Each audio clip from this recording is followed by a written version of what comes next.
আপনারা দেখছেন একুশে টেলিভিশন।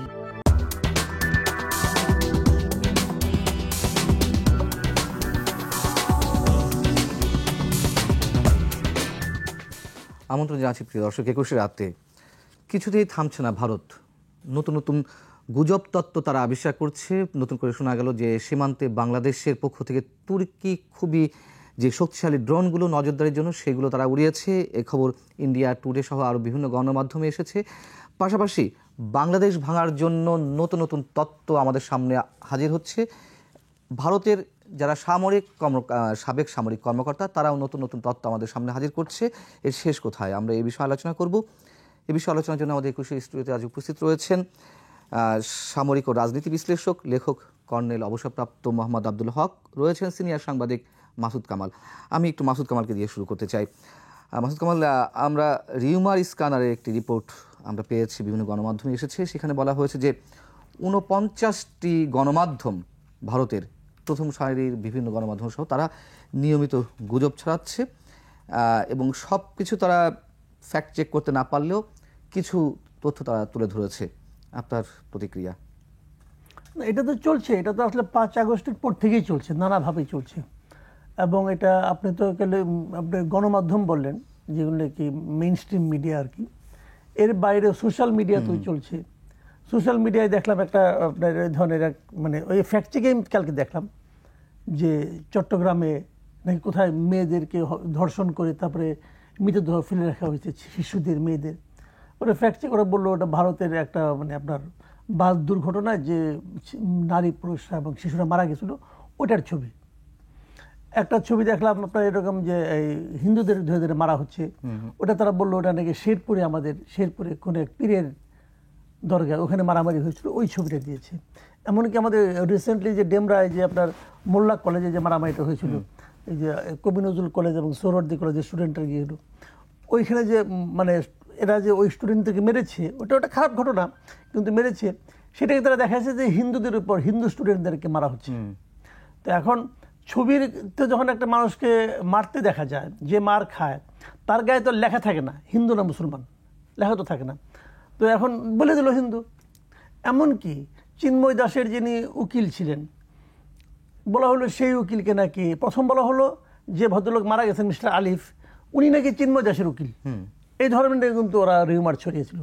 পরে যখন দেখা গেল না উনি তার উকিল না, তখন আরেকজনকে রমেন বিশ্বাস না কারে নিয়ে আসলো, সে নাকি তার উকিল এবং সে হাসপাতালে আইসিইউতে পড়ে আছে। পরে দেখা গেল যে না, রমেন বিশ্বাস আহতই হয় না, সে মানে এই নামে কোনো নামই নাই আসলে, বেসিক্যালি ওনার উকিলের নাম অন্য একজন উকিল, তো উনি আহত হন না, সুস্থই আছেন। তো এই যে বিষয়গুলো করা হচ্ছে, দেখেন একটা কথা মাথায় রাখতে হবে, এগুলো তারা ইন্টেনশনালি করতেছে। এরকম মনে করার কোনো কারণ নাই, ওনারা বুঝে না বলে করতেছে। ইন্টেনশনটা কোথায় সেটা আপনাকে আগে বুঝতে হবে। ইন্টেনশনটা হলো দুটো ঘটনা এখানে কাজ করে। একটা ঘটনা হলো যে তাদের অনুগত একজন ভৃত্য এদেশের রাষ্ট্র ক্ষমতায় ছিলেন।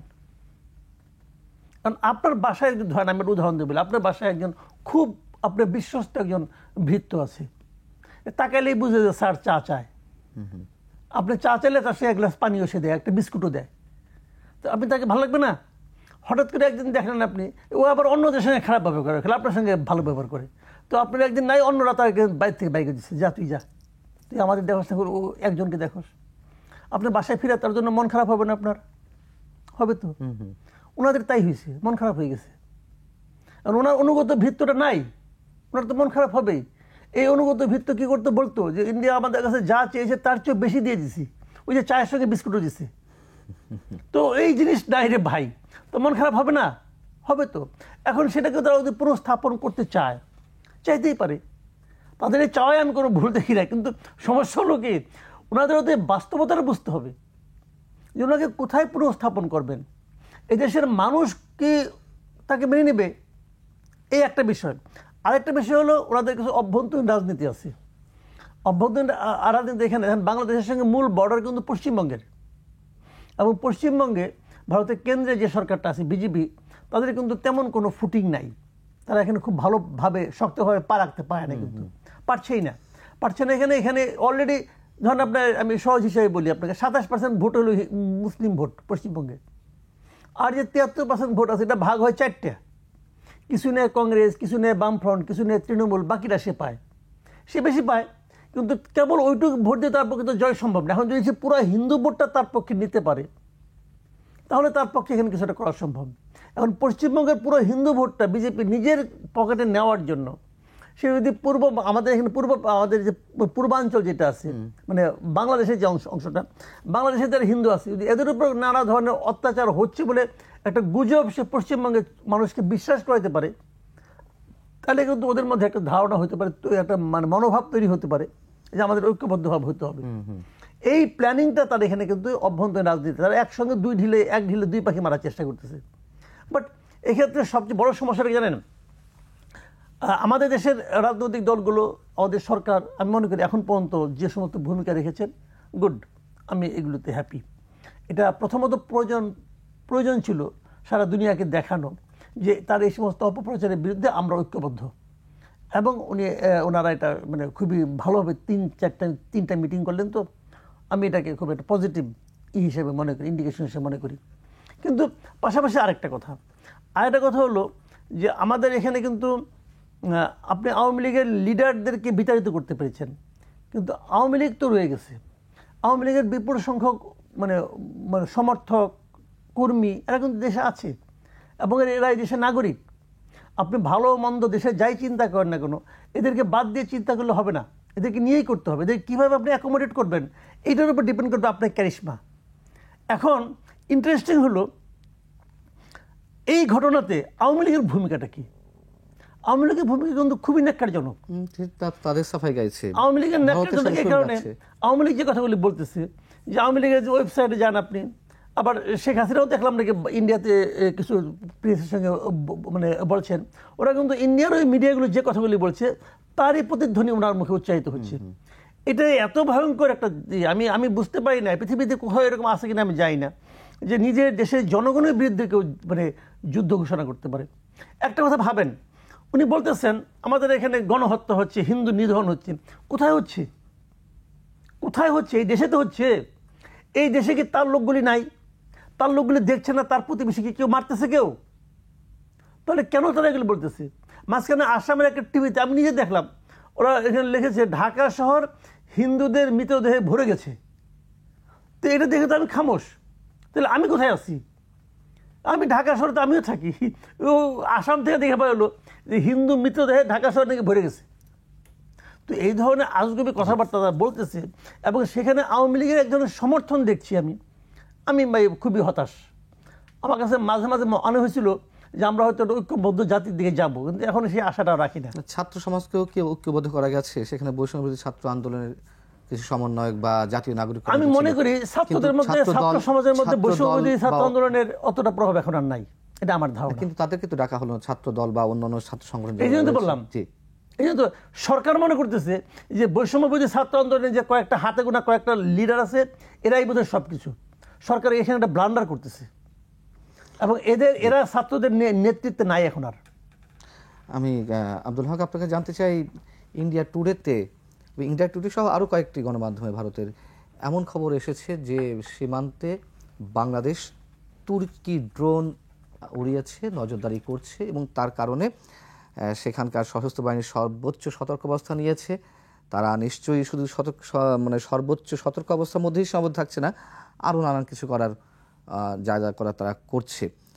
এই খবরটি আসলে কতখানি সত্য যে আমরা নজরদারি বৃদ্ধি করেছি? নজরদারি তো আমাদের সার্বভৌমত্বের জন্য আমরা করতেই পারি, কিন্তু আসলেই কি তুর্কি কোনো ড্রোন উড়ানো হয়েছে?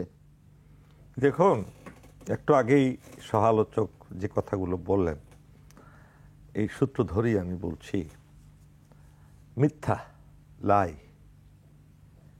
এটা হলো একটা গোয়েবলসের সূত্র। আমরা সবাই জানি যে একটা মিথ্যা 10 বার প্রচার করলে সে সত্যে মানুষের সত্য বলে ধরে নেয়। আবার গ্রাম দেশের ভাষায় বলে 10 দিন মানে একটা মিথ্যা ঢাকতে গেলে আরও 10টা মিথ্যা বলতে হয়। ইন্ডিয়া এবং তার যে দোসর এই দেশে ফ্যাসিস্ট হাসিনা ছিলেন, উভয় চরম মিথ্যাবাদী। এরা মিথ্যাকে অনুষঙ্গ হিসাবে তাদের প্রতিটি কাজের গ্রহণ করে নিয়েছে। আপনি জানেন, হাসিনা সকালে মিথ্যা বলে তার জীবন শুরু করত, ঘুমানোর আগ পর্যন্ত মিথ্যাই বলে যেত। এই মিথ্যা মেশিন যদি থাকতো আমেরিকার মতো, তাহলে এটা আর জানা যেত। এখন আপনি যেটা বললেন ড্রোন, ধরেন ড্রোন যদি ঘুরে তাতে অসুবিধা কোথায়, তাদের অসুবিধা কোথায়? কিন্তু আসলে এটা সত্যি নয়। ইন্ডিয়া যেটা চাচ্ছে, এই দেশের মানুষকে কখনো ইন্ডিয়া চায়নি, তারা এই দেশের মাটিকে চায়। আজকে বিজয়ের মাসে আমি এই টুপিটা পরে এসেছি আপনার অফিসে, আপনার এই অনুষ্ঠানে। এটা ব্যাকগ্রাউন্ড জানেন? আজকে আমরা সকালে 10টার সময় আমাদের রাওয়ার যত অফিসার ছিলেন, সৈনিক সহ কয়েক হাজার, আমরা ভিআইপি রোডে সমাবেশ করে মিছিল করেছি, প্রতিবাদ করেছি ইন্ডিয়ার হেজিমনির বিরুদ্ধে, ইন্ডিয়ার আগ্রাসী নীতির বিরুদ্ধে, ইন্ডিয়ার আক্রমণাত্মক কথাবার্তার বিরুদ্ধে, তাদের সৈন্য মোতায়েনের বিরুদ্ধে। আমাদের কাছে যে তথ্য আছে, ইন্ডিয়া তাদের নিয়মিত সৈন্যবাহিনী তো বাংলাদেশের চতুর্দিকে আছেই, এটা স্বাভাবিক, একটা দেশ রাখবেই তার প্রতিরক্ষার জন্য। এটার পরেও আরও 35,000 এডিশনাল সোলজার তারা নিয়োগ করেছে বাংলাদেশের বিরুদ্ধে। এটা বাস্তবতা। তারা কি করবে, তাদের কাজটা কি? তাদের মিডিয়াতে আসছে। শুধু এখানেই শেষ নয়, তারা ইম্পাল কোহিমাতে রাফায়েল যুদ্ধ বিমান, যেটা তাদের ইয়ার থেকে ফরাসি বিমান, খুব সুপারসনিক স্পিডের বিমান, সেটা মোতায়েন করেছে, পশ্চিমবঙ্গে মোতায়েন করেছে। এইটা আমি সামরিক বাহিনীর একজন বিশেষজ্ঞ হিসাবে দীর্ঘ অভিজ্ঞতা দিয়ে আমি এটা বলতে পারি, একটা দেশ কখনো উদ্দেশ্য ছাড়াই সমস্ত কাজ করে না। তারা একটা অখন ভারতের স্বপ্ন সর্বদা সাদা দেখতে থাকে, এবং অখন ভারতের স্বপ্নটাকে বাস্তবায়ন করতে মুস্তাফিজুর ভাই হয়তো সংক্ষেপে বলেছেন তাদের মিথ্যা, যে তাদের একটা করছে, শর্ট টার্ম মিশনের কথা বলছে, যে বাংলাদেশে মিথ্যা প্রচার করে তারা নির্বাচনে জিতার জন্য বিজেপি পশ্চিমবঙ্গে। No, this is very silly thing to them. এই পশ্চিমবঙ্গে ক্ষমতায় আসলেই কি না আসলেই কি বিজেপির কিছু যায় আসে না, উন্মাদনা। আমি বলি ক্ষমতায় থাকার জন্য এটা অনুষঙ্গ নয়, কারণ উন্মাদনা যেটা হলো, তাদের আরো অনেক বড় বড় প্রদেশ আছে, তাদের সাম্রাজ্য ভারতের মধ্যে বিভিন্ন অঙ্গরাজ্যে করার চেষ্টা করছে। এটা তো অবশ্যই একটা পলিটিক্স অংশ, এটা হয়তো ক্ষুদ্র অংশ হতে পারে, কিন্তু তাদের বৃহত্তর একটা অভিলাষ হলো বাংলাদেশের এই ভূখণ্ডকে দখল করা। এটা যদি আপনি ভুল করেন, এটা শুনতে কিংবা এটা যদি বুঝতে, এই মেকানিজমটা, এই ডাইনামিক্সটা, এই রসায়নটা যদি কোনো বাঙালি বুঝতে ভুল করে, তাহলে সে টোটালি সে জানে না দেশের নিরাপত্তা সম্পর্কে। সেটা একটা কমান। হাসিনাকে তারা সুপ্রশিক্ষিত করে, তার বোন সহ তার 14 গোষ্ঠী আওয়ামী লীগকে তারা দীর্ঘদিন প্রশিক্ষিত করেছে। প্রশিক্ষিত করে এই দেশটাকে চিরতরে ভারতের হাতে তুলে দেওয়ার জন্য সর্বশেষ প্যারা গেড়েছিল। আপনি দেখেন, একটা দেশের একটা অবৈধ সরকারকে দীর্ঘ 16 বছর টিকিয়ে রাখা, একটা দেশ রেখেছে পুরো দেশের 18 কোটি জনগণকে ইগনোর করে। আপনি কি এটা অস্বীকার করতে পারবেন? কেন করেছে? এই দেশের জনগণ তাদের কোনো বিষয় নয়, বিষয় হলো এই দেশটাকে তারা চায়। তা না হলে তো বন্ধুত্ব হবে দেশের সাথে, কোনো সরকারের সাথে কিংবা কোন ব্যক্তির সাথে তো বন্ধুত্ব হয় না। আজকে দেখুন, তারা আজকে কেন এগুলো যুদ্ধ বিমান, কেন তারা 35,000 এডিশনাল সৈন্য রাখলো?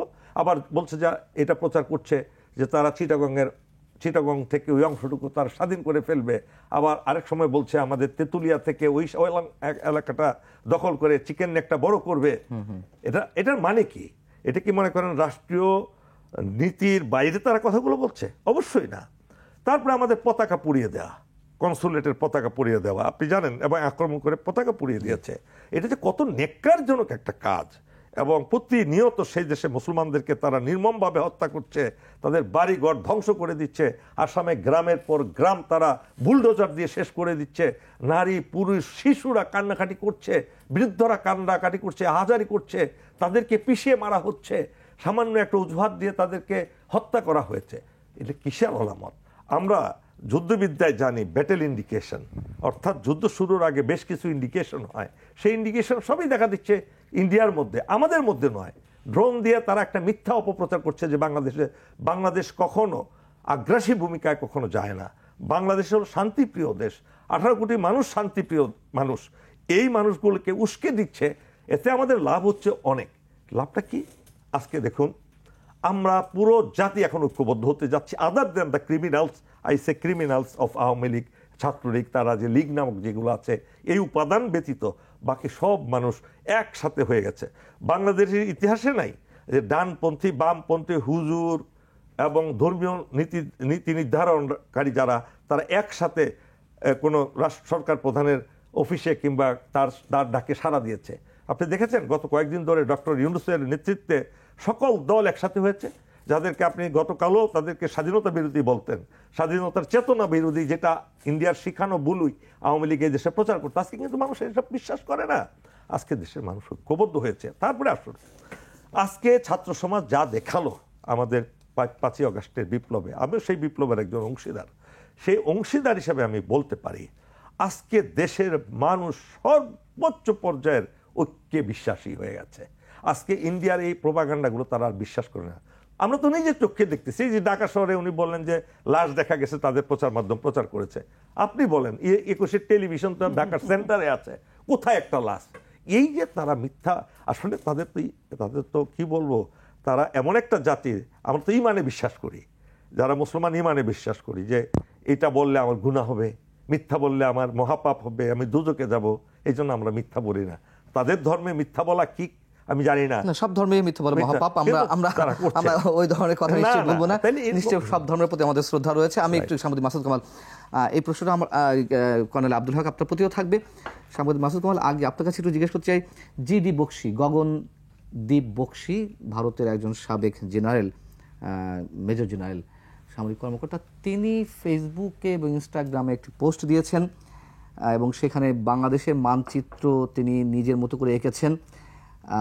পঞ্চগড়, নীলফামারী, গাইবান্ধা থেকে শুরু করে মেহেরপুর, নাটোর, দিনাজপুর, এই অংশটা উনি হিন্দুস্তান নাম দিয়েছেন, মানে এটুকু স্বাধীন করে হিন্দুস্তান করা হবে, বাকিটা এরকম নানান ধরনের ম্যাপ আমরা দেখছি আমাদের সামনে আসছে। সর্বশেষ আমার চোখে যেটা পড়েছে, এই গগনদীপ বক্সি তিনি এই ম্যাপটি দিয়েছেন। আমরা এটা নিয়ে আলোচনা করতাম না, কিন্তু যখন দেখছি এটি নিয়ে আবার হিন্দুস্তান টাইমসের মতন পত্রিকা, ইন্ডিয়ান এক্সপ্রেসের মতো পত্রিকা, তারা এটিকে পিক করছে, তার নামে এই ম্যাপটি প্রচার করছে। এই যে আমি প্রথমে বলছিলাম যে নতুন নতুন তত্ত্ব, নতুন নতুন নকশা আমাদের সামনে আসছে, তার মানে কি তারা বিশাল কোনো এজেন্ডা নিয়ে আগাচ্ছে? শুনেন, এটা হতে পারে বিশাল এজেন্ডা নিয়ে তারা অগ্রসর হবে কি হবে এটা তাদের ব্যাপার, তাদের মানসিক স্থিতির উপর নির্ভর করে। মানুষ তো অনেক কিছুই করতে পারে, পাগলও অনেক কিছু করতে পারে, সুস্থ লোক অনেক কিছু করতে পারে। তো সেটা নিয়ে আমি তাদের মানে মানসিক অবস্থা নিয়ে আলোচনা করতে চাচ্ছি না, বাট এটার বাস্তবতা নিয়ে আলোচনা করতে চাই। পৃথিবীতে এমন দেখা যায় না ভাই যে দেশের মানুষ একদিকে থাকে, মানুষের সম্পূর্ণ মতের বিরুদ্ধে যায় কেউ সেটাকে দখল করে থাকতে পারে অথবা দখল করার কথা চিন্তা করতে পারে, এটা হয় না।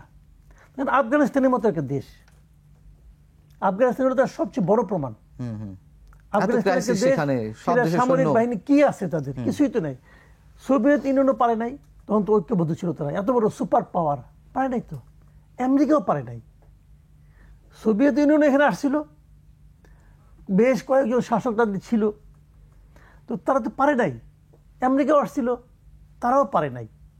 এটা হয় না যদি মানুষ তাদের পক্ষে না থাকে, তাহলে বাইরে থেকে আসলে হয় না। এখন ওনারা প্ল্যান করেছেন এই ম্যাপ, আমি এরকম একটা এই ম্যাপটা নিয়ে একটা টেলিভিশনের ইয়েও দেখছি, একটা অনুষ্ঠানও দেখছি। সেই অনুষ্ঠানে তারা ম্যাপটাকে দেখাইছে ইন্ডিয়ার একটা টিভিতে। ম্যাপটা হলো আপনার সরাসরি 3টা বিভাগ আমাদের দিনাজপুর, রংপুর, তারপরে আপনার খুলনা এবং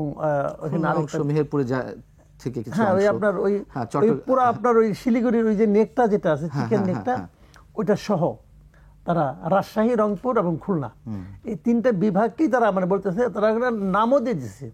ওটা নাম দিয়েছে তারা, এটা হলো বাংলাদেশ, এটা হলো হিন্দু দেশ, হিন্দু দেশ এবং তারা একটা ফ্ল্যাগও বানিয়েছে ওখানে। একটা ফ্ল্যাগটা হলো ভারতের মানে অনুকরণে ফ্ল্যাগটা ওরকমই, 3টা স্ট্রাইপ, মাঝখানে ওদের যে অশোক স্তম্ভের যে ছবিটা আছে ভারতের, ওটার মধ্যে অশোক স্তম্ভের মধ্যে একটা গোল আছে, ভেতরে ত্রিশূল লাগানো। তো আমি না এগুলোকে পাগলামি মনে করি। পাগলামিটা কেন আমি বলি আপনাকে, নাম দিল হিন্দু দেশ। আমাদের কাছে পাগলামি হতে পারে, কিন্তু তারা তো খুব সিরিয়াসলি, এটা তাদের জন্য পাগলামি আমি বলি আপনাকে, এটা হলো হিন্দু দেশ। মানে ওরা বলতেছে তার মানে এটা একটা আলাদা দেশ বানাবে তারা। যদি আলাদা দেশ হয় তাহলে ওই হিন্দু দেশের হিন্দুর সংখ্যা কি পশ্চিমবঙ্গের হিন্দুর সংখ্যার চেয়ে বেশি হবে? হবে না তো। তাহলে পশ্চিমবঙ্গ এসে এখানে যোগ হবে? কি বলতে চায় তারা? তারা হলো মূলত তাদের মূল সমস্যাটা, ইন্ডিয়ার মাথা ব্যথার মূল সমস্যাটা, সেটা অনেক আগের থেকেই, 47-এর পরের থেকে ওদের মূল সমস্যাটা হলো ওই শিলিগুড়ির যে চিকেন নেকটা, এটা ওদের মূল সমস্যা। এত বড় দেশের মধ্যে ওই অতটুকু, ওই যে মানুষের অনেক সময় যে একটা আপনার আঁচিল হয় না, আঁচিল দেখবেন আপনার একটা মোটা কিন্তু কানেকশনটা কিন্তু থাকে দেহের সঙ্গে ছোট্ট একটা চিকন দিয়ে, যেটা নাকি চুল দিয়ে পেঁচ দিলে কিন্তু কেটে যায়। এখন ওইটা হলো আঁচিলের মতো, ইন্ডিয়ানের জন্য সেভেন সিস্টার হলো আঁচিলের মতো একটা। ওইখানে ওই যে আপনার শিলিগুড়ি ওইখানে কর্নারে ওখানে যদি চুল দিয়ে যদি একটা মোটামুটি টাইট করে বাঁধা যায় কেটে যাবে কিন্তু। এই ভয়টা তাদের সারাক্ষণ তারা করে ফিরে, এবং এটা কোনো দরকার ছিল না এরকম করার তাদের।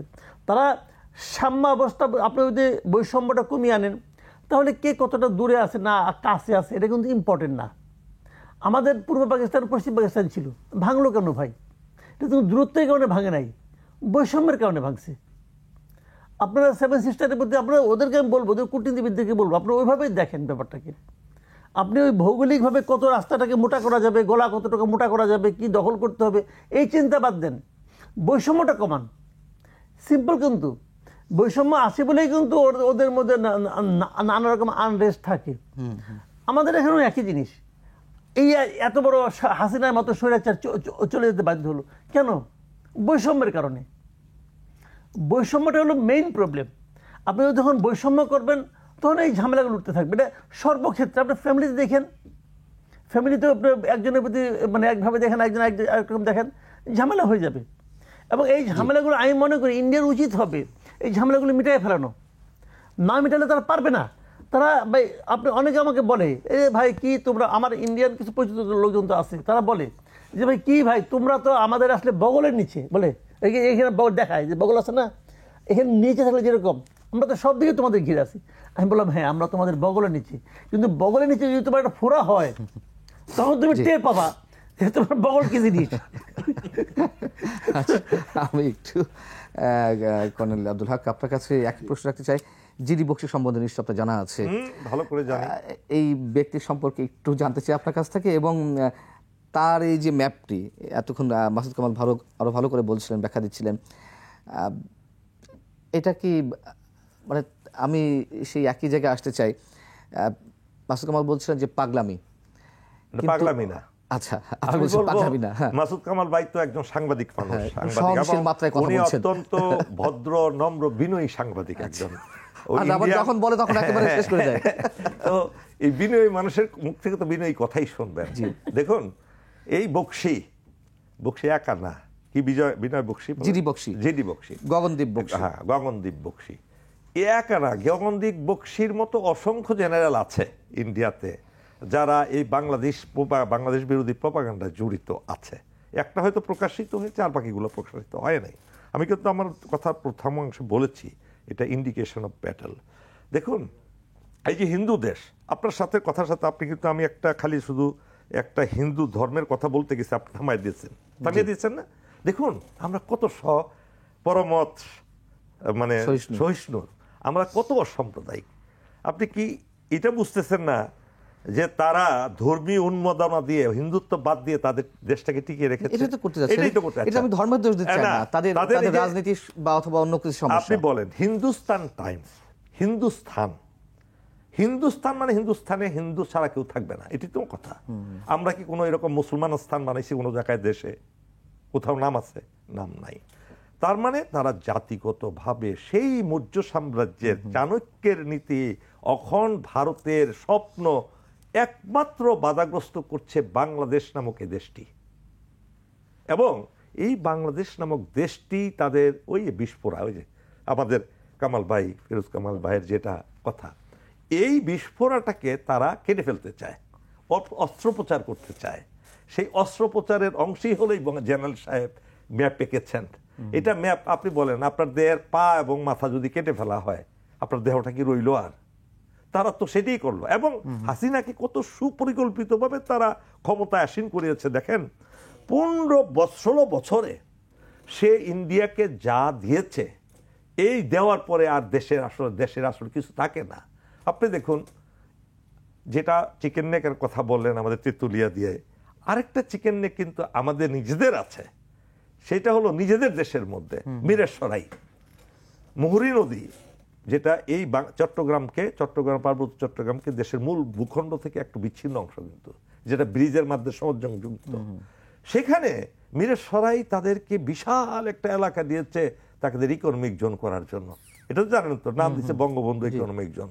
সেখানে ইন্ডিয়াকে বিশাল একটা এলাকায় তাদের স্থাপত্য করার জন্য দিচ্ছে। শুধু সেখানেই শেষ নয়, ইন্ডিয়া থেকে একটা সেতু তৈরি করে ওখানে যাওয়ার ব্যবস্থা করে দিয়েছে। What is the meaning of it? You understand that?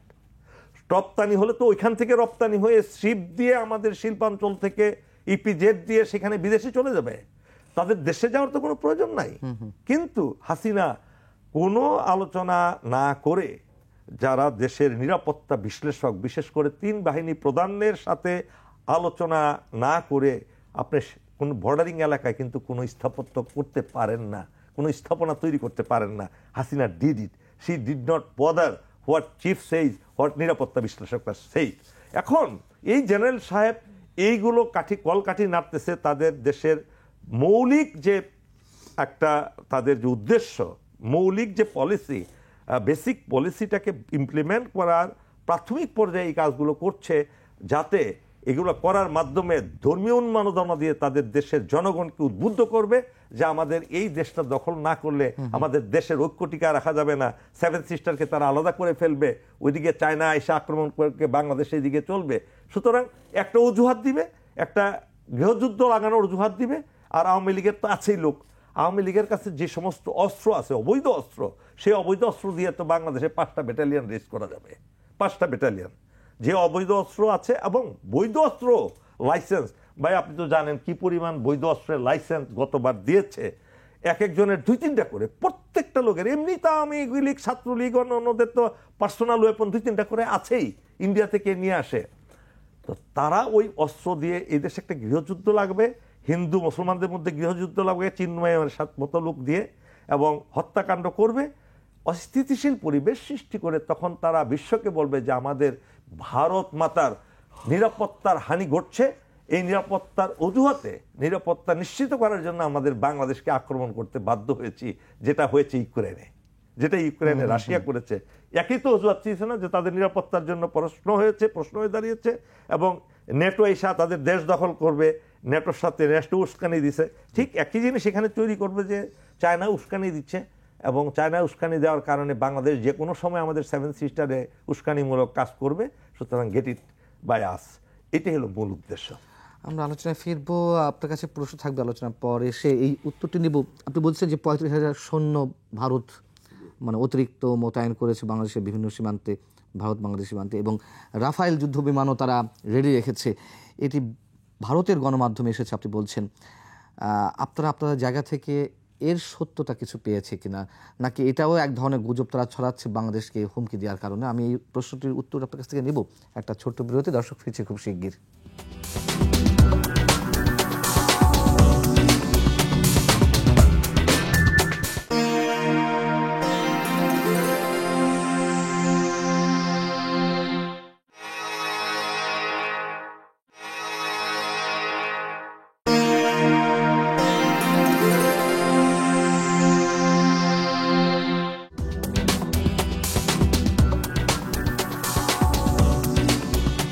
আবার আমন্ত্রণ 21 রাতে।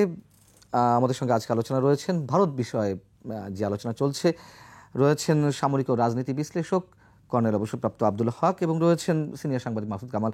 আব্দুল হক, আপনার কাছে যে প্রশ্ন করছিলাম, তারা যে রাফায়েল যুদ্ধ বিমান রেডি রেখেছে এবং 35,000 সৈন্য তারা মোতায়েন করেছে বাংলাদেশ ভারতের বিভিন্ন সীমান্তে, এর সত্যতা আসলে কতখানি? যেহেতু শতভাগ সত্য, এটা কি আপনাদের নিজস্ব সোর্স থেকে আপনারা এটি পেয়েছেন, নাকি ভারতের গণমাধ্যমের উপর বেস করে বলছেন? দেখুন, আমাদের সামরিক বাহিনী কিন্তু এখন ইতিহাসে বাংলাদেশে একটা স্বাধীনতা যুদ্ধের সময় আমাদের 5টা ব্যাটালিয়ন দিয়ে আমরা যুদ্ধ শুরু করেছি। সেই সময় ইস্পাত কঠিন দৃঢ়তা, সাহস, দুঃসাহসিকতা, নির্ভীকতা আমরা দেখিয়েছি পাকিস্তানি হানাদার বাহিনীর বিরুদ্ধে, এবং পুরো জাতি কিন্তু সেই সময় ঐক্যবদ্ধ ছিল। ঠিক আবার একটা 5ই আগস্টের সময় থেকে আমাদের জাতি আবার সেই পর্যায়ে চলে গেছে। অবশ্যই আমি মোস্তফা কামাল ভাইয়ের সাথে একমত যে ওই মাসুদ কামাল ভাইয়ের সাথে একমত।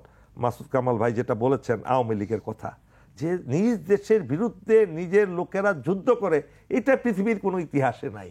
এরা যে কত ভয়ঙ্কর হতে পারে, তারা কি উদ্দেশ্যে, কি কারণে দেশের বিরুদ্ধে দাঁড়িয়ে যায়, এটা কিন্তু আসলে এটা গবেষণার একটা বিষয়। তাদেরকে কতটুকু এটাকে জাদুবিদ্যা দিয়ে তাদেরকে মান জয় করে ফেলেছে ইন্ডিয়া, নাকি অন্য কিছু আমি বুঝতে পারি না, আসলে আমার মাথায় আসে না। কিন্তু এটাতে আমাদের লাভ হয়েছে অনেক বেশি। সেই লাভটা কি জানেন? আমরা জাতি প্রথমত ঐক্যবদ্ধ হয়েছি, সমস্ত পলিটিক্যাল পার্টি ঐক্যবদ্ধ হয়েছে। আমাদের দেশের মানুষ এখন ইন্ডিয়াতে বেড়াতে যায় না, তাদের অর্থনীতিতে ধস নামা শুরু হয়েছে। আমাদের দেশের মানুষ ইন্ডিয়ার কোনো জিনিস কিনতে চায় না, এটা কিন্তু আমাদের দেশের লাভ হয়েছে। একবার গরু বিক্রি বন্ধ করে দিয়ে, গরু পাচার বন্ধ করে দিয়ে কিন্তু আমাদের দেশে সারপ্লাস হয়ে গেছে গরু। এখন ঠিক একইভাবে আমাদের 1 ইঞ্চি জমিও অনাবাদি থাকবে না যদি আপনি এই ইন্ডিয়া এই ব্যবহার করতে থাকে। এখন আসুন যুদ্ধের মধ্যে তারা ম্যাপ আঁকবে, তারা ম্যাপ আঁকছে, আমরা ম্যাপকে শক্তিশালী করে আরো বড় করে আঁকবো। আমরা ফেরত যাব সেই 1905 সালের বঙ্গভঙ্গের ম্যাপে। তেমন আপনি মুখোমুখি ফ্রন্ট লাইনে থাকার কথা বলছেন যে তারা যে যুদ্ধংদেহী মনোভাব পোষণ করছে, আমাদেরকেও সেই মনোভাব পোষণ করতে হবে। অবশ্যই, আমরা তো যুদ্ধ করতে চাই না, কিন্তু যখন আমরা সেই আক্রমণের শিকার হব আমরা তো বসে থাকবো না। আমাদের সামরিক বাহিনী, বিমান, বাংলাদেশ সেনাবাহিনী, নৌবাহিনী, বিমান বাহিনী এখন বহু শক্তিশালী। প্রয়োজনে আমরা পাকিস্তানের সাহায্য নিব, প্রয়োজনে আমরা ইরাকের আমরা ইরানের সাহায্য নিব, প্রয়োজনে আমরা তুরস্কের সাহায্য নিব, প্রয়োজনে আমরা চীনের সাহায্য নিব। সকল সাহায্য নিয়ে আমরা এটাকে প্রতিহত করব এবং তাদের যুদ্ধের এমন একটা ধামাদল যে তারা পিটাচ্ছে, এটাকে আমরা আরো দ্বিগুণ শক্তিতে তাদেরকে বহিষ্কার করব। আমার একটু আগ্রহ, আমার জানার ব্যক্তিগত পর্যায় থেকে বলতে পারেন বা দর্শকের নিশ্চয়ই এই বিষয়ে জানার আগ্রহ রয়েছে। 35,000 সৈন্য যে মোতায়েন করেছে বাংলাদেশ ভারতের বিভিন্ন সীমান্তে এবং রাফায়েল যুদ্ধ বিমানও তারা রেডি রেখেছে, এই আপনি বলছেন যে আপনাদের নিজস্ব সোর্স থেকে আপনারা, আমি সেটা বলবো না, আমি কেন নিজস্ব সোর্সের তো আমি সেটা জানতে চাই, এটা কি ওদের গণমাধ্যম উপর বেস করে বলছেন নাকি? আমাদের তো নিজস্ব ইন্টেলিজেন্স আছে, আমাদের যারা আমরা অবসরপ্রাপ্ত আছি, আমরা তো অবসরপ্রাপ্ত, আমরা তো আর সরাসরি সামরিক বাহিনীর মুখপাত্র হিসেবে কাজ করি না। আমি সেটাই জিজ্ঞেস, আমি বলেছি বারবার নিজস্ব সোর্স থেকে। আমাদের নিজস্ব সোর্স, এটা কনফার্ম যে দে আর ডুইং ইট। আমাদের বর্ডার যে এখন তো বর্ডার গার্ড বলে এটাকে, বিডিআর ছিল আগে, তাদেরও তো অনেক ইনফরমেশন তাদের মাধ্যমে থেকে আমরা জানতে পারি এবং তাদের সাথে তো আমাদের রিলেশন আছে, আত্মীয় স্বজন আছে তো, তাই না? আপনারও তো আত্মীয় স্বজন থাকতে পারে, অফিসাররা আছে যারা বর্ডারে আছেন, কাজ করছেন, তাদের কাছে কিন্তু অনেক তথ্য আসে, সেই তথ্যগুলো আমাদের কাছেও ডিসিমিনেট হয়। আমি সাংবাদিক মাসুদ কামাল আপনাকে জানতে চাইছি যে যদি সত্যি হয়েই থাকে, আপনি কি মানে এটি বিশ্বাস করেন কিনা? যদি সত্যি হয়ে থাকে তাহলে এটা কি স্রেফ হুমকি, মানে কামান দাগিয়ে বসে আছে, কিছু হলেই তারা গোলা ছুড়বে, কোনো হুমকি, নাকি সত্যি সত্যি তারা যুদ্ধের জন্য প্রস্তুতি নিচ্ছে? না, আমি আসলে আমি তো ওনার মতো করে বুঝবো না, উনি সামরিক বাহিনীতে ছিলেন, তো ওনার অভিজ্ঞতা অন্যরকম, আমি ওভাবে ভাবি না। রাজনাথ সিং কিন্তু তা প্রতিরক্ষা মন্ত্রণালয়ের দায়িত্বে যিনি ভারতে, তিনি কিন্তু আরো মাস 2 আগের একটা ইঙ্গিত দিয়ে রেখেছেন। দেখেন, আমি আপনাকে একটা কথা বলি, রাজনাথ সিং বলেন, অমিত শাহ বলেন, যেই বলেন, যে ধরনের আপনার আলোচনা হচ্ছে, এই ছাড়লাম প্লেনের স্টার্ট দিয়ে দিচ্ছি, অমুক তমুক, এগুলি কথাবার্তা না। আপনি যদি পুরনো কাগজপত্র ঘাটেন, দেখবেন এর চেয়ে 10 গুণ তারা বলেছে চীনের ক্ষেত্রে, 10 গুণ তারা বলেছে। চীনের সঙ্গে যুদ্ধ হয়েছে, যুদ্ধ আজকাল ওইভাবে হয় না। যুদ্ধ হওয়ার জন্য একজন একনায়ক লাগে, পুটিনের মতো একজন, পুটিনের মতো একনায়ক লাগে, নরেন্দ্র মোদিও তো একনায়কতান্ত্রিক অবস্থায় নিয়ে গেছেন। উনি একদম হালকা একটা সুতার উপর ঝুলতেছেন। না, ঝুলছে ঠিক আছে, মানসিকতা তো ওই জায়গায়, তাতে কিচ্ছু আসে যায় না, কিচ্ছু আসে যায় না, এটা হবেই না। এবং সেটা আরো যে বড় কথা হলো কি ভাই, ওরা আর যাই করুক নিজের লাভটা তো বুঝে, কেন যুদ্ধে জড়াবে তারা? আমি যুদ্ধে কোনো আগা মাথা পাই না, আমি আমার হিসাবে আমি পাই না ভাই। তো আমি বুঝি গো, আমি আমার মতো করে, আমি তো সিভিলিয়ানের মতো করে বুঝি, তাই না? কাজে আমি আমার মতো করে বলতেছি, আমি এটা দেখি না, কারণ আমি এর ক্ষতিটা তো আমি ভয় পাই, আমি এর ক্ষতিটাকে ভয় পাই। এখানে কিন্তু ইন্ডিয়ার সফলতা আমি বলি হতে পারে, বাট আমি এটা মনে করি না। যখন আপনাকে ভাবিয়ে দিবে, আপনি চিন্তা করতে বাধ্য হবেন যে না, এটা হবে না। ওই যে এটা এরকম, ওই একটা বালকের কথা শোনেন নাই, প্রচার করতে এই বাঘ আসছে, বেশ পালক, মিথ্যা বলে মানুষ যখন দৌড়ে যায়, বলে যে না, আমি আসলে বাঘ আসে নাই। 1 দিন 2 দিন, 3য় দিন যখন একই কথা, যখন বাঘ আসছে আর যখন সে চিৎকার করা শুরু করলো বাঘ আসছে, তখন কিন্তু জনগণ আর যায়নি। ঠিক একই অবস্থা ইন্ডিয়াও করে। মনে রাখবেন, চাণক্য নামক যে ব্যক্তি, কৌটিল্য, এক ভাষায় বলে কৌটিল্য অর্থশাস্ত্র, আরেক ভাষায় বলে চাণক্য। আসলে কিন্তু যেই যুগের কথা বলা হয় চাণক্যের যুগ, সেই যুগে লেখালেখি এগুলো রেখে যায় নাই। এখন নতুন ব্রাহ্মণরা কিছু নীতিপুতি বানায় আপনার চাণক্যের নামে চালিয়ে দেয়, এটাই বাস্তবতা। কারণ যদি তাই হইতো তাহলে তো এই কোরআন নাজির হওয়ার দরকার ছিল না, এত ওই তাওরাত জাবুর ইনজিলই থাকতো। সেই সময় তো তাওরাত জাবুরে তো লেখা নাই বাংলাদেশে, এখন পাওয়া যায় না, পৃথিবীতে পাওয়া যায় না। তো এই চাণক্যের নীতিটা তারা তৈরি করেছে এমন ভাবে, এটা হলো তারা এক না একতন্ত্র লাগে না, তারা পুরো জাতি ধর্মীয় উন্মাদনায় অভ্যস্ত। সেই উন্মাদনা থেকে এই দেশ দখল করার সমস্ত পায় তারা করবে এবং করে রাখছে, এবং সর্বশেষ সেটা আঘাতটা তারা দিয়েছে। আমার কাছে যেই মমতা ব্যানার্জিকে আমি এত শ্রদ্ধা করতাম, বিশ্বাস করেন তার প্রতি আমার একটা আলাদা শ্রদ্ধা ছিল। সেই ইন্টারনাল পলিটিক্স থেকে তো তাকে সেই জায়গা যেতেই হচ্ছে। কিন্তু উনি কি বললেন, মোদিকে আহ্বান জানালেন যে বাংলাদেশে শান্তি সেনা পাঠানোর জন্য মোদিকে আহ্বান জানানোর জন্য অনুরোধ করেছেন। আপনি কোনো কিছু হালকাভাবে নেওয়া ঠিক হবে না। আমাদের প্রস্তুতি থাকতে হবে, আমাদের সামরিক বাহিনীর প্রস্তুতি থাকতে হবে, আমাদের জনগণের প্রস্তুতি থাকতে হবে। আমি সেই জায়গাটা একটু মাসুদ কামাল আপনার কাছে ওই জায়গা থেকে প্রশ্ন, যে আপনি হয়তো বিশ্বাস করতে চাইছেন না তারা যুদ্ধ করবে না বা সরাসরি ফ্রন্ট লাইনে আসবে না, কিন্তু আমাদের তো সবকিছুতে প্রস্তুতি থাকা দরকার আছে। আমাদের প্রস্তুতি থাকবে না কেন? আমাদের সেনাবাহিনীর কাজটা কি? খালি গাছের গুড়ি রং করা? আর কি কাজ বলেন তো আপনি? তারা সবসময় প্রস্তুত থাকবে। প্রস্তুত থাকতে আমি না করতেছি না ভাই, প্রস্তুত থাকতে হবে না। যদি পাবলিককে, জনগণকে যদি আপনি সামরিক ট্রেনিং দেন, এটা তো আরো ভালো। তখন আপনি সেনাবাহিনীর আকার ছোট করে আনতে পারবেন, কারণ তখন পুরো দেশই সেনাবাহিনী। ওটা কোনো সমস্যা নেই, কিন্তু রেগুলার ফোর্স তো থাকার প্রয়োজন নেই কোনো। কিন্তু আমার কথা হলো প্রস্তুত তাদের সার্বক্ষণিক থাকতে হবে। যতক্ষণ উনি সেনাবাহিনীতে কাজ করেন কেবল না, যখন সেনাবাহিনী থেকে উনি বেরিয়ে আসেন, উনি কেবল রিটায়ার্ড, ওনাদের তো ট্রেনিং এইটা, যে কোনো সময় ডাকলে ওনাকে আবার যেতে হবে। তো এই ট্রেনিংটা থাকবে না কেন? ট্রেনিং থাকবে, প্রস্তুতি থাকবে, মানসিকতা থাকবে, সব থাকবে। কিন্তু যুদ্ধ লাগছে এটা ভেবে আতঙ্কিত হওয়ার কোনো সুযোগ থাকবে না। আমি মনে করি বর্তমান রাজনৈতিক বাস্তবতা, বিশ্ব রাজনৈতিক বাস্তবতায় যুদ্ধ হওয়ার কোনো সুযোগ আমাদের এখানে নাই। যদি হলে উন্মাদ তো আছে ভাই, পৃথিবীতে উন্মাদ তো আছে। এখান থেকে ঝাঁপায় পড়ার কোনো সুযোগ নেই। আমি বললাম, আপনি সাত দেখাই বলেন, এই সাত থেকে ঝাঁপায় পড়ার কোনো সুযোগ নেই। তো দুই একটা পাগল ঝাঁপায় পড়তেই পারে, এটা তার ব্যাপার। কিন্তু উন্মাদ সব জায়গায় আছে। কিন্তু আমি আমার কমন সেন্সে দেখি না এরকম প্রস্তুত আপনি সবসময় থাকবেন। এরকম যদি হুঙ্কার না আসে তাহলে প্রস্তুত থাকবেন না, তাও প্রস্তুত থাকবেন, ডেইলি প্রস্তুত থাকবেন আপনি। কিন্তু তার মানে এই না যে আমি আতঙ্কিত হয়ে যাব। এবং এই আতঙ্কটা কিন্তু সারা দেশে এখন ছড়িয়ে পড়ছে না। বাংলাদেশের কেউ আতঙ্ক, বাংলাদেশের মানুষকে বোঝানো হচ্ছে। আমি প্রত্যেকটা মিডিয়া দেখেন, আতঙ্ক তো অবশ্যই আছে, মানুষের কৌতূহল আছে, আতঙ্ক আছে, এটা তো বাস্তবতা। এটা জরুরি না, সাহসী হচ্ছে, সাহসী। আজকে আমাদের রিটায়ার্ড সোলজার আজকে আসছিল, আমাদের প্রায় 500-600 রিটায়ার্ড সোলজার, যারা আমার সাথে এক সময় চাকরি করছে, অনেককে আজকে আমি দেখলাম। তারা খুবই একেবারে মনোবল এত বেশি উঁচু তাদের, তারা যুদ্ধ লাগলে প্রস্তুত। সাধারণ মানুষ আগে জয় পরাজয় তো হিসাব করে না, আগে যুদ্ধের ক্ষয়ক্ষতিটা হিসাব করে, কে অ্যাজল্ট হবে, কার কতটুকু ক্ষতি হবে, কে বাঁচবে মরবে, তাই না? সেই ধরনের একটা আতঙ্ক তো থাকতেই পারে, এবং যেটা বাস্তবতা এরকম একটা আতঙ্ক ভারত ছড়াচ্ছে। আতঙ্ক থাকলেও এটা আতঙ্ক দেশে ক্ষতিগ্রস্ত করবে না আমাদের। এই আতঙ্কটা হলো প্রস্তুতির আতঙ্ক। জি, আমার একটি প্রশ্ন কর্নেল আব্দুল হক, যেটি আমি বারবার করি, আপনাদের মতো যারা রয়েছেন বিশ্লেষক, সামরিক বিশ্লেষক, যেটি মাসুদ কামাল বলছেন, প্রস্তুতি অবশ্যই থাকতে হবে। প্রস্তুতি আমরা কোন কোন পর্যায়ে রাখবো? শুধুমাত্র সামরিক প্রস্তুতি, নাকি আরো বিভিন্ন ধরনের প্রস্তুতি? আর সামরিক প্রস্তুতি থাকলেও সেটুকু আমরা, মানে সেটিতে আমরা কতখানি সক্ষম প্রতিরোধ করার জন্য যদি সত্যি এই ধরনের কিছু ঘটে? আপনি তো সামরিক নেতার চেয়ে ভালো জ্ঞান রাখেন। সামরিক বাহিনী একা কখনো যুদ্ধ করে না, পৃথিবীর কোনো দেশে না। সামরিক বাহিনী প্রথমত সামরিক প্রস্তুতি, আমি বলছি সামরিক বাহিনী একা যুদ্ধ করতে পারবে না। এটা তো পানিতে মাছের মতো। তো সামরিক বাহিনীর তো একটা ফিল্ড লাগবে, আর সেই ফিল্ডটা হলো দেশের জনগণ। আমাদের দেখেন, এই প্রস্তুতি নেওয়ার জন্য আমাদের বিএনসিসি আছে, বাংলাদেশ ন্যাশনাল ক্যাডেট কোর, তাদেরকে কিন্তু প্রত্যেকটা কলেজে এর শাখা আছে। ঠিক এভাবে প্রস্তুতি আরো এটাকে জোরদার করতে হবে।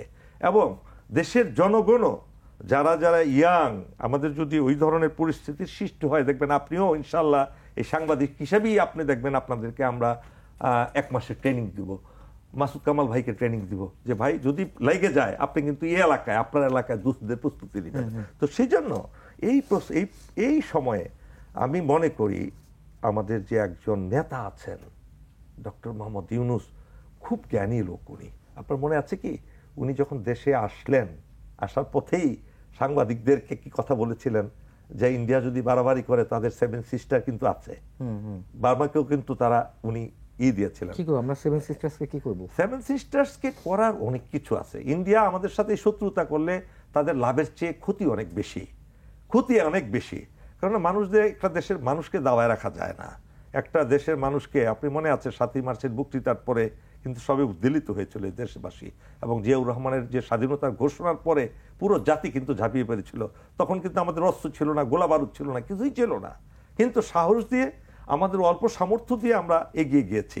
সেই পাকিস্তানের মতো একটা শক্তিশালী দেশের বিরুদ্ধে যুদ্ধ করে আমরা জয় করেছি, যদিও ইন্ডিয়া লাস্ট মোমেন্টে এসে বিনা যুদ্ধে মেদিনী জয় করে নিয়ে এলো, তারা ইনস্ট্রুমেন্ট অফ সারেন্ডার তৈরি করলো তাদের দ্বারা। তো আমাদের দেশ আল্লাহর রহমতে আমি আশাবাদী আমাদের দেশের স্বাধীনতা সার্বভৌমত্ব কিয়ামত পর্যন্ত উঠে রাখার জন্য এই দেশবাসী দৃঢ় প্রতিজ্ঞ, আর সামরিক বাহিনী তো আছেই। এবং এই সাথে আমাদের ছাত্র, যুবক, কৃষক, শ্রমিক, জনতা, আবাল বৃদ্ধ বনিতা, সকল ধর্মের, সকল মতের, সকল আদর্শের মানুষ একত্রিত হয়ে ইন্ডিয়ার বিরুদ্ধে রুখে দাঁড়াবে, যদিও সেখানে আওয়ামী লীগ থাকবে না। সেটি হলো সবচেয়ে দুঃখজনক বিষয়। আওয়ামী লীগ রাখা হবে না, থাকবে না, কোনটা? তারা থাকবে না, তারা ইন্ডিয়ার পক্ষে কাজ করবে।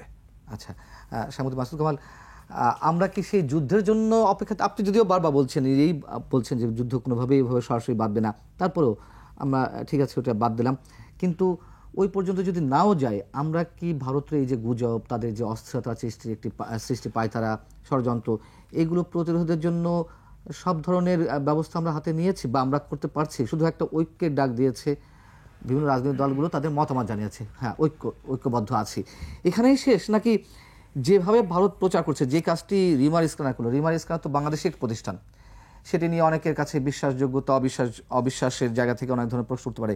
কেন এএফপির মতন ফ্যাক্ট চেকিং যে প্রতিষ্ঠানগুলো বা আন্তর্জাতিক পর্যায়ে যে প্রতিষ্ঠানগুলো রয়েছে তাদেরকে আমরা কাজে লাগাচ্ছি না? কেন ইংরেজিতে আমরা আমাদের কথাগুলো সরকারের জায়গা থেকে নানান ধরনের কন্টেন্ট তৈরি করে ছড়ানো হচ্ছে না? শুনুন, একটা জিনিস হলো কি, এটা করা উচিত মানে কিভাবে, যে ডক্টর ইউনূস কিন্তু আগেও বলেছেন, সারা দুনিয়ার উনি মিডিয়াকে বলেছেন আপনারা আসুন, আমাদের এখানে কোনো বাধা নাই, আপনারা দেখেন কোথায় কী আছে। এবং এটা উনি একা বললেই হবে না, আমাদের সবাইকে যার যার অবস্থান থেকে বলতে হবে। আমার নিজের সঙ্গেও ভারতের অনেক সাংবাদিকের মোটামুটি পরিচয় আছে, অনেকের সঙ্গে আমার যোগাযোগ হয়, ওনারা অনেক কিছু বলেন, আমি ওনাদের মতো করে আমার মতো করে বলি। আমি ওনাদের একাধিক টকশোতে অংশ নিয়েছি, ইন্ডিয়ান বিভিন্ন টিভির। আমি ওখানে স্পষ্ট বলেছি যে আপনারা আসেন, ওখানে বসে আপনি বলবেন হয়েছে, আমি বলবো হয় নাই, দেশটা আমার, আসি আমি এখানে, আপনি দূরের থেকে বলতেছেন যে তুমি এইভাবে তুমি সমস্যায় আছো, তুমি ক্ষুধার্ত আছো, আমি তো খেয়ে আসি রে ভাই। কাজে আপনি ওখান থেকে বলেন আসেন, এসে দেখেন আমি কী করি, আপনি দেখেন কোথায়, আপনারা তথ্যগুলো নিয়ে আসেন। আমি এখানে ওদেরকে চ্যালেঞ্জ করে বললাম, একটা টকশোতে বলতেছিলাম, উনি বলতেছিলেন বিজেপির এক লিডার ছিলেন যে বাংলাদেশে হিন্দু নিধন চলছে। আমি বলছি আচ্ছা ঠিক আছে, আপনার কথা ঠিক, আপনি দেখান তো গত 15 দিনে নিহত একটা হিন্দু নাম বলেন, গত 15 দিনে মারা গেছে একটা হিন্দু নাম আপনি বলেন যে মারা গেছে, বলতে পারবেন না? আপনি প্রিপারেশন নেন, 15 দিন না, মানে 5 আগস্টের পরে 5-7 দিন বাদ দিয়ে, আমি বললাম আপনি প্রিপারেশন নিয়ে আসেন, পারবেন না? 5-7 দিন বাদ দিয়ে গত 4 মাসে কয়টা দেখাতে পারবেন? এখন এই জিনিসগুলো আপনি বলতেছেন, আপনাদের কোনো একটা নিউজ কি আপনারা ঠিকঠাক মতো বলতে পারছেন? দেখাচ্ছেন একটা লোক বিছানার মধ্যে শুয়ে আছে, আইসিইউতে আছে, বলতেছেন সে কে? এখন তার সম্বন্ধে আপনি যা তা বলতে পারেন। আপনি বলতে পারেন সে হলো গিয়া এই চিন্ময় কৃষ্ণের উকিল, বললেন আপনি। আরেকজন বলতে পারেন না সে আমার শ্বশুর, হতে পারে। প্রমাণটা কি? তার গায়ে কি লেখা আছে আমি চিন্ময় কৃষ্ণের? এবং কালকে তো আমি দেখলাম জিনিসটা, রিমার স্ক্যানার, আমার সঙ্গে আলাপ হয়েছে 3-4 দিন আগে, রিমার স্ক্যানার দেখলাম যে সেই লোক ওই লোকই না।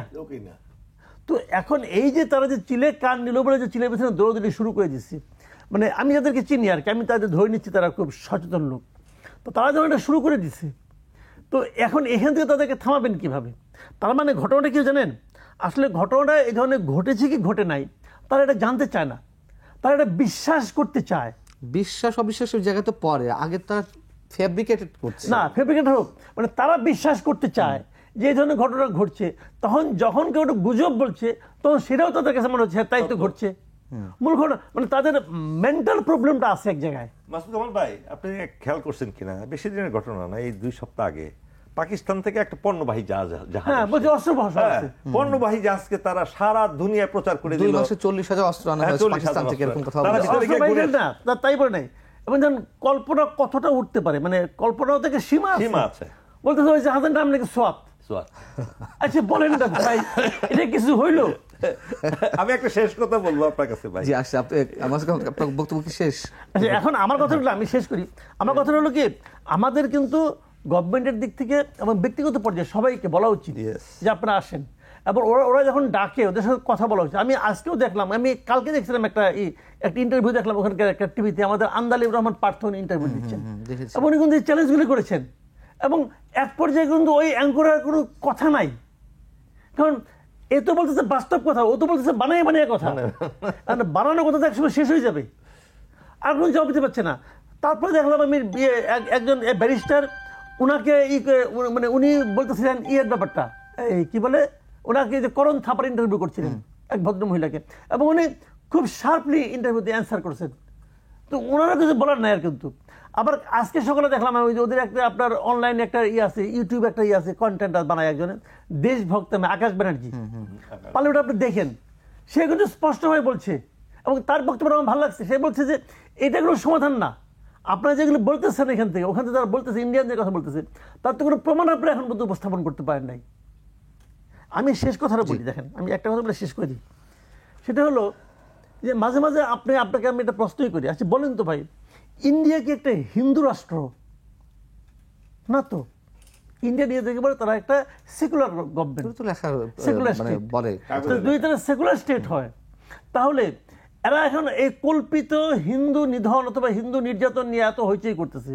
পুরো জুলাই মাস যে আমাদের এখানে শিশুদের পর্যন্ত হত্যা করা হলো গুলি করে, তখন তারা কিছু বললো না কেন? নাকি এটা হিন্দু নয় বলে?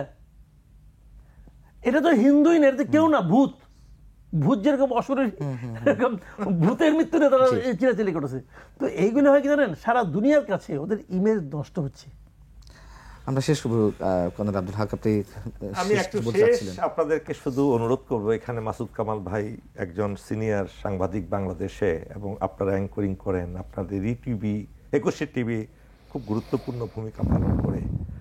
ইন্ডিয়ায় তারা যেমন সজাগ তাদের দেশপ্রেম নিয়ে, তাদের দেশের প্রতিরক্ষা নিয়ে, তাদের দেশের স্বার্থ নিয়ে তারা নিয়মিতভাবে তাদের সকল মিডিয়া একসাথে পালন করে। আমাদের তাদের মতো মিথ্যা প্রচার করার দরকার নেই।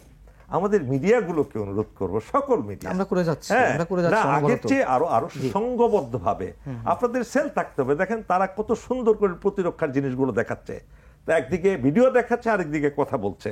প্রতিরক্ষার উপরে যারা দক্ষ লোক তাদেরকে ডেকে নিয়ে আসতেছে, কথা বলতেছে, সেশনের আয়োজন করছে। এই সকল মিডিয়াগুলো আরো সরব হওয়ার জন্য আমি বিশেষভাবে অনুরোধ করবো। এতে লাভ হবে কি, আমাদের দেশের আপামর জনসাধারণ উদ্বুদ্ধ হবে দেশপ্রেমে। দেশের জন্য যে একটা শক্তিশালী প্রতিরক্ষা ব্যবস্থা থাকার প্রয়োজন আছে, সেটা নিয়ে আরো বেশি বেশি শক্তিশালী ভূমিকা তারা পালন করতে পারবে। রাষ্ট্র সজাগ থাকবে, পৃথিবী সজাগ থাকবে।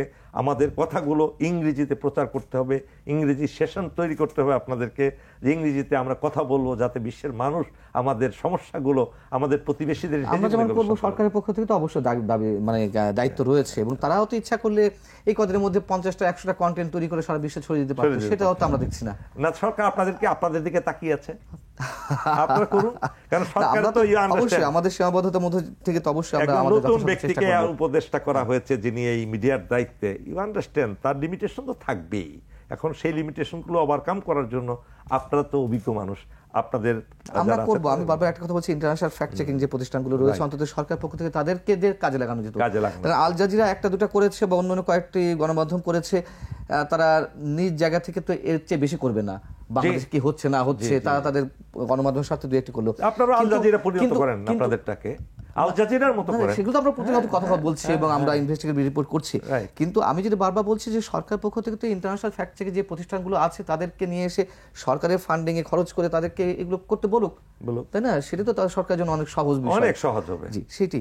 অনেক ধন্যবাদ কর্নেল আব্দুল হক, ধন্যবাদ সাংবাদিক মাসুদ কামাল। দর্শক শেষ করছি, ভালো থাকুন, শুভরাত্রি। অবশ্যই আমাদের সবাইকে যার যার জায়গা থেকে সতর্ক থাকতে হবে এবং দায়িত্বশীল ভূমিকা পালন করতে হবে যে কোনো ষড়যন্ত্রের বিরুদ্ধে।